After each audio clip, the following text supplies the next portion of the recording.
मैं अपनी बात प्रारंभ करूं उससे पहले आप सबको संविधान दिवस की हृदयपूर्वक बधाई देना चाहता हूं। मित्रों, एक देश के जीवन में 75 साल का कालखंड,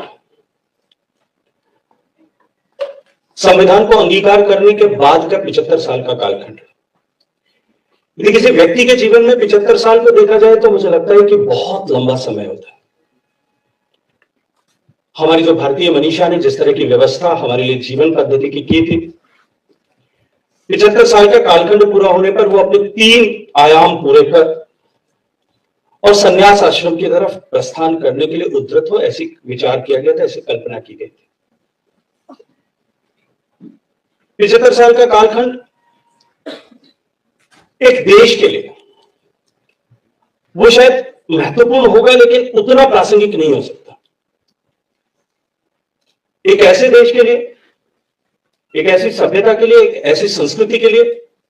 जिसका अस्तित्व और वजूद लाखों वर्षों से है, हजारों साल का जिसका लिखित और अलिखित इतिहास है, हजारों सालों की सुदृढ़ सुसंस्कृत परंपराएं, उस देश के जीवन काल में 75 वर्ष का कालखंड कितना प्रासंगिक है, यह अपने आप में एक डिबेट का विषय हो सकता है। लेकिन 2 कारणों से एक लंबे संघर्ष के बाद में हमने स्वाधीनता अर्जित की,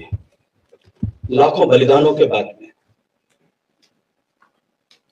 अंग्रेजों के भारत में स्थापित होने के ठीक बाद से अंग्रेजों का प्रतिकार जिस तरह से देश में प्रारंभ हुआ और देश के विभिन्न कोनों में हुआ, उस लंबे संघर्ष में जिसमें सैकड़ों लोगों ने हंसते हंसते फांसी के फंदे पर झूल जाना स्वीकार किया, सैकड़ों लोगों ने अपने सीने पर बिना सिर पर सिलवट डाले हुए गोलियां खाना स्वीकार किया, सैकड़ों लोगों ने कालकोठरियों में जाकर के यातनाएं सहना स्वीकार किया, हजारों लोगों ने कोड़ों की मार सही होगी, लाठियों के प्रहार सही होंगे, आंदोलन किए होंगे, तब जाकर के हमारे देश ने इस आजादी को अर्जित किया।